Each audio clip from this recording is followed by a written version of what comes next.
আসসালামু আলাইকুম। Nice cooking শোতে আপনাদেরকে স্বাগত জানাই। আজ আপনাদের সঙ্গে শেয়ার করব একই ভিডিওতে বিকেলের জন্য খুবই সুন্দর দুটি নাস্তা রেসিপি। এই রেসিপিগুলো খেতে ভীষণই ভালো হয় আর বানানো তো খুবই সহজ। হাতে মাত্র 10 মিনিট সময় থাকলে আপনারা রেসিপিগুলো তৈরি করে নিতে পারবেন। তো অবশ্যই আপনারা স্কিপ না করে পুরো রেসিপি দেখে নেবেন। আশা করছি আপনাদেরকে অনেক বেশি ভালো লাগবে। চলুন কথা না বাড়িয়ে রেসিপি শুরু করি। এখানে দেখুন আমি পেঁয়াজ কেটে নিয়েছি। তো এখানে বড় সাইজের 4টে পেঁয়াজ নিয়েছি। এই রেসিপির জন্য একটু পেঁয়াজের পরিমাণ বেশি দিতে হবে। আর এখানে আমি দিয়ে দিলাম 4-5টা মতো কাঁচামরিচ কুচি। এবার আমি এখানে দিয়ে দিচ্ছি একটা ডিম। ডিম দিলে কিন্তু খেতে অনেক বেশি ভালো লাগবে, অবশ্যই আপনারা ডিমটা দিয়ে দেবেন। দিয়ে দিলাম স্বাদ মতো লবণ, সামান্য একটু হলুদ গুঁড়ো আর দিয়ে দিলাম হাফ চা চামচ মতো মরিচের গুঁড়ো। তা আপনারা যেমন ঝাল খাবেন সেইভাবে মরিচ গুঁড়োটা দিয়ে দেবেন। হাফ চা চামচ দিয়ে দিলাম ভাজা জিরা গুঁড়ো আর এখানে হাফ চা চামচ মতো দিয়ে দিলাম ম্যাগি মশলা, সামান্য একটু আদা বাটা আর সামান্য পরিমাণে একটু দিয়ে দিলাম রসুন বাটা। এবার সমস্ত হাত দিয়ে খুব ভালোভাবে একটু মেখে নেব। সামান্য পরিমাণে একটু আদা বাটা রসুন বাটা দিলে কিন্তু ফ্লেভারটা খুবই সুন্দর আসে আর খেতেও বেশ ভালো লাগে। এবার সুন্দর করে হাত দিয়ে মেখে নিচ্ছি, তাতে করে পেঁয়াজগুলো নরম হয়ে যাবে। দেখুন খুব ভালোভাবে মেখে নিলাম। এবার এখানে দেখুন নিয়েছি 2 পিস পাউরুটি। তো এখানে 2 পিস পাউরুটিতেই হয়ে যাবে। এবার বাটিতে একটু পানি নিয়েছি, এভাবে পাউরুটিগুলো ভিজিয়ে নিচ্ছি। ভিজিয়ে নেওয়ার পরে খুব ভালোভাবে পানিটাকে চেপে চেপে বের করে নিতে হবে। দেখুন আমি কিভাবে করে নিচ্ছি, তাহলে আপনারা বুঝতে পারবেন। এবার আমি পাউরুটি দিয়ে দিচ্ছি পেঁয়াজের মধ্যে। এখানে আমি 2 পিস পাউরুটি দিয়ে দিলাম। এবার দিয়ে দিচ্ছি 2 টেবিল চামচ মতো চালের গুঁড়ো। চালের গুঁড়ো দিলে কিন্তু এই নাস্তাটা খেতে অনেক বেশি ভালো লাগবে এবং মুচমুচে হবে। তো এইভাবে আপনারা একটু দেওয়ার চেষ্টা করবেন। যদি চালের গুঁড়ো না থাকে তাহলে এখানে আপনারা একটু কর্নফ্লাওয়ার দিয়ে দেবেন। এবার সমস্ত হাত দিয়ে খুব সুন্দর করে মেখে নিতে হবে। এইভাবে চটকে মাখতে হবে। এখানে কিন্তু কোনো রকম পানি ব্যবহার করা যাবে না। পানি ছাড়াই খুব ভালোভাবে মেখে নিতে হবে। দেখুন মাখা হয়ে গিয়েছে। এটাকে সাইডে রেখে দিচ্ছি। গ্যাসে একটা ফ্রাই প্যান দিয়ে দিচ্ছি এখানে সয়াবিন তেল। তেল মিডিয়াম গরম করে নেব। দেখুন তেল মিডিয়াম গরম হয়ে গিয়েছে। এবার এভাবে করে আমি দিয়ে দিচ্ছি। তো এখানে আপনারা ছোট বড় আপনাদের পছন্দ মতো সাইজ করে তৈরি করে নেবেন। আমরা যেমন পেঁয়াজু তৈরি করি সেভাবে করে আমি দিয়ে দিলাম। এবার গ্যাসের আঁচ মিডিয়ামে রেখে একটু সময় নিয়ে মুচমুচে করে ভেজে নিতে হবে। দেখুন এক পাশ হালকা ভাজা হয়েছে, এবার আমি উল্টে নিচ্ছি। এই নাস্তাগুলো কিন্তু বিকেলে চায়ের সঙ্গে একেবারে জমে যাবে, খেতে ভীষণই ভালো লাগে। তো একবার অবশ্যই আপনারা তৈরি করে খেয়ে দেখবেন।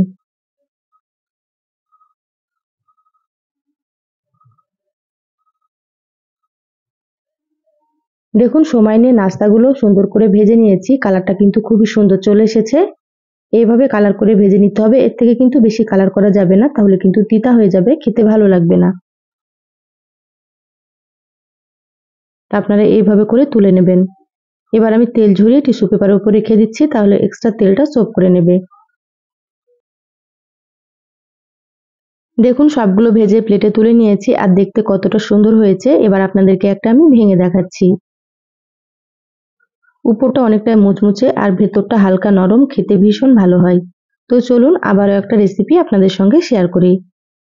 এখানে দেখুন একটা মিক্সিং বোল নিয়েছি। এবার আমি নিয়ে নিচ্ছি 1.5 কাপ চিড়ে। তো 1.5 কাপ দিয়ে আমি তৈরি করব, আপনারা আপনাদের পরিমাণ মতো নিয়ে নেবেন। তো চিড়েগুলো আমি প্রথমে খুব ভালোভাবে ঝেড়ে পরিষ্কার করে নিয়েছি। আপনারাও কিন্তু চিড়েগুলো খুব সুন্দর করে পরিষ্কার করে নেবেন। এই চিড়েগুলো শুকনো দিয়ে রেসিপিটা তৈরি করতে হবে, সেজন্য খুব সুন্দর করে পরিষ্কার করে নিতে হবে চিড়েটাকে। এবার আমি এখানে দিয়ে দিলাম একটা ডিম। তা আমি যতটা পরিমাণে চিড়ে নিয়েছি একটা ডিম দিলে হয়ে যাবে। আপনারা যদি এর থেকে বেশি তৈরি করেন তাহলে ডিমের পরিমাণও এখানে বেশি দিতে হবে। এবার দিয়ে দিলাম চিনি। তো এখানে আমি 1 কাপ পরিমাণে চিনি দিয়ে দিলাম। দিয়ে দিলাম সামান্য একটু লবণ আর সামান্য পরিমাণে একটু দিয়ে দিলাম বেকিং পাউডার। এখানে বেকিং সোডা ব্যবহার করা যাবে না, বেকিং পাউডার দিতে হবে। তো এখানে অল্প আপনারা একটু দিয়ে দেবেন, যদি বেকিং পাউডার না থাকে না দিলেও কিন্তু হবে। এবার হাত দিয়ে সুন্দর করে চটকে মেখে নিতে হবে, যাতে করে চিনিটা খুব সুন্দর মতো গলে যায়। এইভাবে মাখতে মাখতে দেখবেন চিড়েগুলো সুন্দর মতো নরম হয়ে যাবে। তো এখানে আমি 1 চামচ মতো পানি দিয়ে দিলাম। পানি কিন্তু খুব বেশি দেওয়া যাবে না, একেবারে অল্প পরিমাণে একটু পানি দিয়ে আবারও সুন্দর করে মেখে নিচ্ছি। আপনারা এইভাবে করে মেখে নেবেন। খুব ভালোভাবে মেখে নিলাম। এটাকে এবার আমি ঢাকা দিয়ে 5 মিনিটের জন্য রেখে দেব। 5 মিনিট পরে আপনাদেরকে দেখাচ্ছি। দেখুন 5 মিনিট হয়ে গিয়েছে, চিড়েগুলো কিন্তু অনেকটাই নরম হয়ে গিয়েছে আর চিনিটাও কিন্তু খুব ভালো মতো গলে গিয়েছে। এবার আমি এখানে দিয়ে দিচ্ছি ময়দা। তো এখানে আমি 3 চামচ মতো ময়দা দিয়ে দিলাম। ময়দাটা কিন্তু অবশ্যই দিতে হবে, ময়দাটা বাইন্ডিং এর জন্য। হাত দিয়ে আবারও খুব ভালোভাবে মেখে নিচ্ছি। একটু আঠালো করে মেখে নিতে হবে।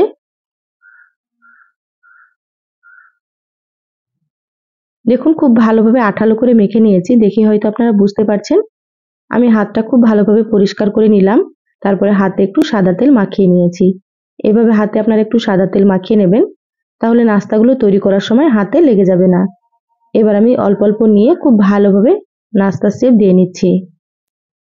আমার চ্যানেলে আরও অনেক রেসিপি আছে, চাইলে আপনারা রেসিপিগুলো দেখে নিতে পারেন। আমি সবসময় সহজ রেসিপিগুলো আপনাদের সঙ্গে শেয়ার করার চেষ্টা করি, খেতে ভীষণ ভালো হয়। তো এইভাবে আমি গোল গোল করে তৈরি করে নিচ্ছি। আপনারা চাইলে লম্বা শেপেও তৈরি করে নিতে পারেন। এইভাবে গোল করে নিয়ে তারপরে আমি একটু চ্যাপ্টা করে নিচ্ছি। এবার বাকিগুলো সব একইভাবে তৈরি করে নিয়ে তারপরে আপনাদেরকে দেখাচ্ছি।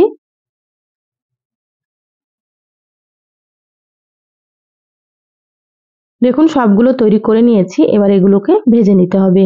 গ্যাসে একটা ফ্রাই প্যান দিয়ে দিলাম, এবার এখানে দিয়ে দিচ্ছি সয়াবিন তেল।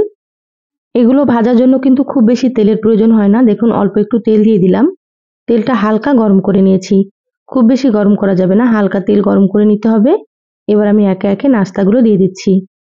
গ্যাসের আঁচ মিডিয়ামে রেখে একটু সময় নিয়ে ভেজে নেব। দেখুন এক পাশ হালকা একটু কালার এসেছে, এবার আমি উল্টে নিচ্ছি।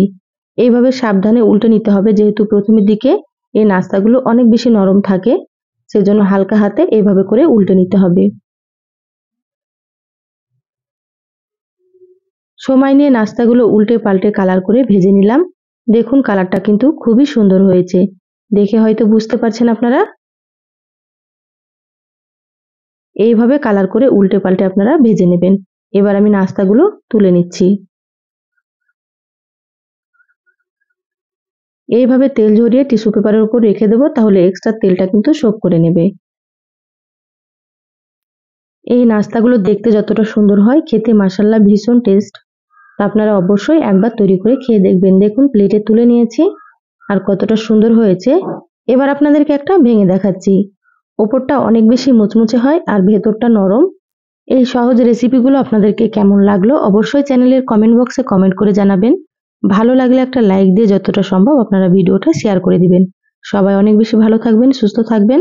ধন্যবাদ সবাইকে। আল্লাহ হাফেজ।